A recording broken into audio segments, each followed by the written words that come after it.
Puntos y enfoques con la actualidad informativa en perspectiva. No nos reponemos todavía de la noticia de la muerte de Víctor Víctor, que se ha convertido ya en con una difusión viral en todas las redes sociales. Será tendencia rápidamente, Alejandro. Por Esto es supuesto, una noticia que se está que, reproduciendo en todo.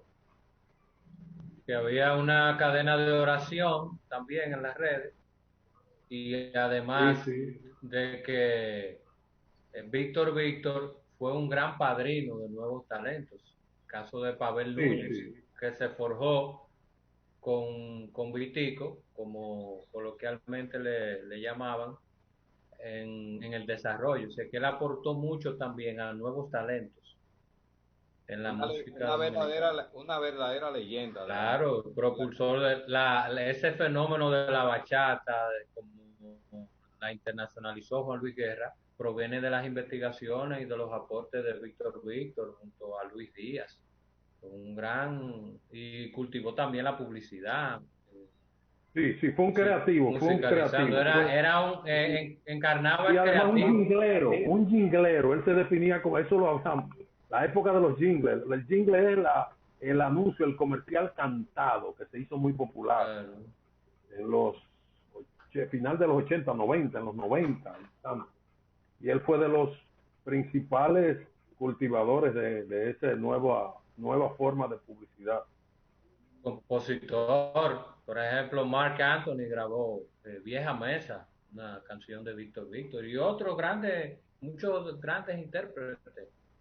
Tenía buenas relaciones también con esa trova, con ese grupo de la nueva Sí, con los trova cubanos, sí, cubana. sí, sí, sí, tenía Cubano. muy buen.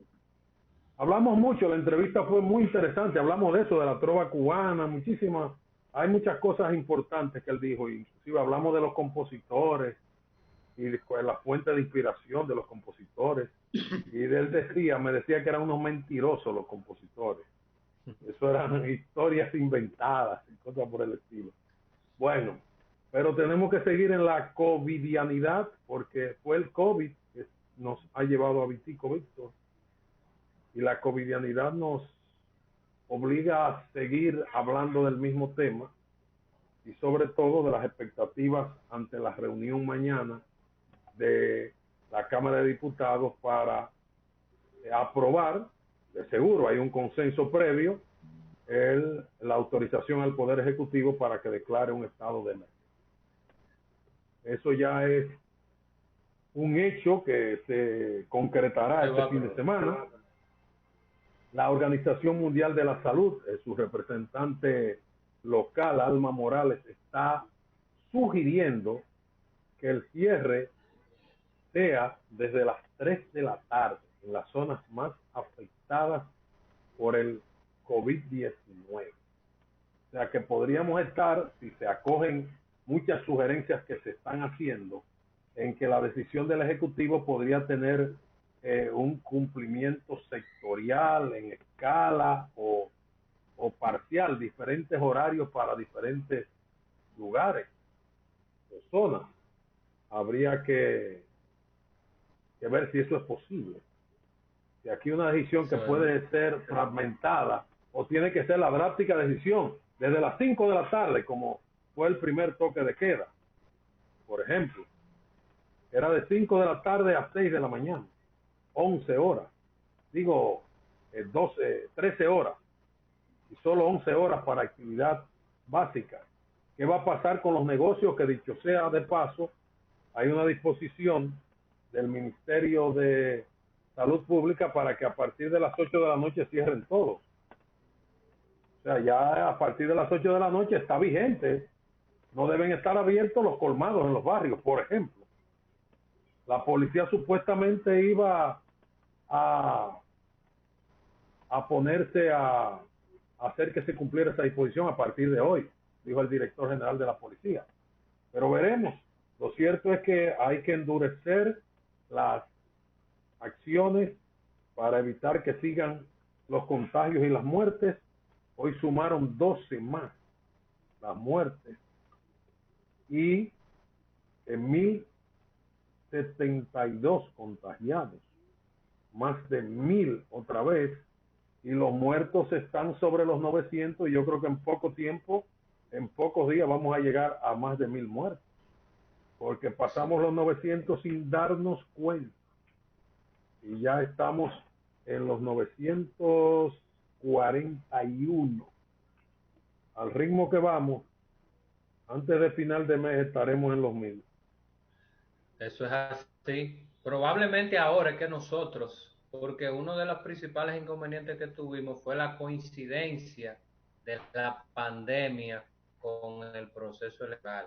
Eso fue fulminante para nosotros como país para poder hacer frente a la pandemia, ya que muchas de las decisiones que se tomaron estaban sujetas al beneficio político, a la oportunidad política, y de otra parte, entonces, la dinámica electoral contribuye al contagio. Por eso tenemos tantos dirigentes políticos contagiados y una cantidad indeterminada de personas que pudieron verse expuestas a contagio fruto del laburantismo electoral en la República Dominicana, que implica mucho contacto. Simplemente hay que ver esas caravanas que se hicieron, incluyendo hasta con la participación del propio presidente de la República.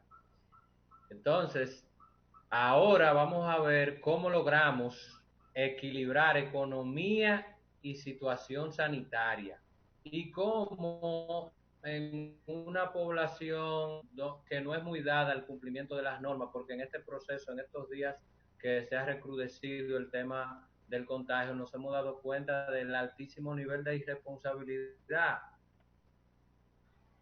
Cómo tenemos la sociedad, una parte instruida que está acogiéndose a los protocolos y otra que está totalmente ajena en una especie de desconocimiento total de la realidad que estamos viviendo y tratando de hacer su día a día como si estuviésemos antes de que se esparciera a nivel global el letal virus del COVID-19. Ese va a ser el reto ahora de las autoridades salientes y entrantes, cómo buscar una fórmula equilibrada, porque el país tiene muchas debilidades, muchas carencias, un altísimo nivel de informalidad.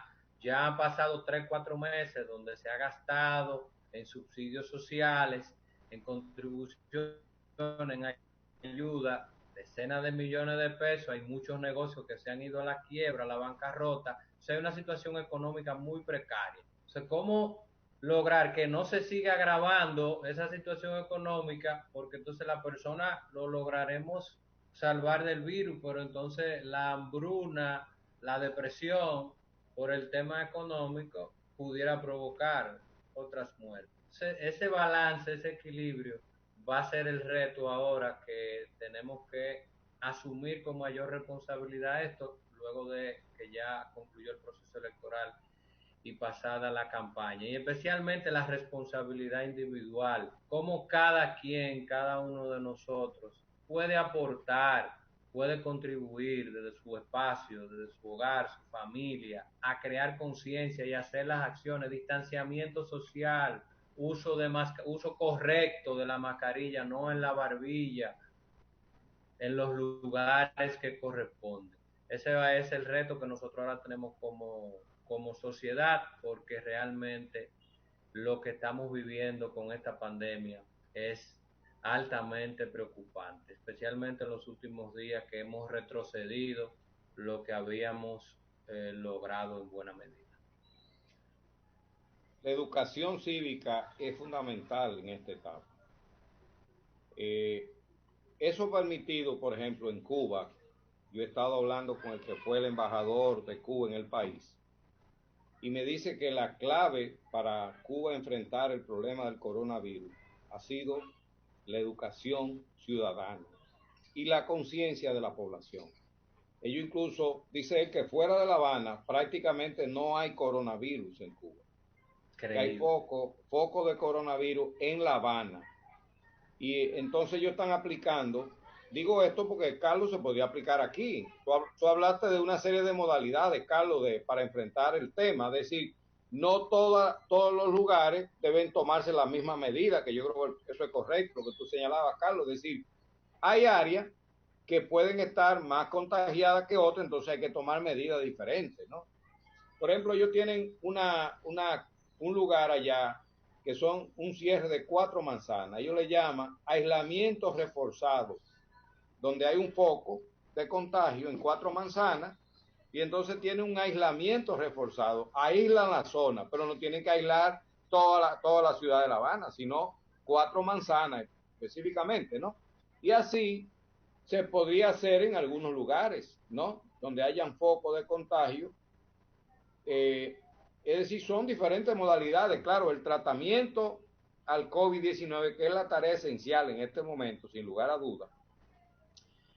Hoy señalaba una persona muy vinculada al área de salud que los sectores más formales del sector salud tienen un protocolo muy estricto. Sin embargo, en los colmadones, en algunos bares, en algunos restaurantes, la gente Rumba abierta, rumba abierta. No tiene. Entonces decía ella que eso afecta al trabajo de ellos. Si ellos lo están haciendo bien y hay otros sectores que no lo están haciendo bien, pues afecta a todo el mundo.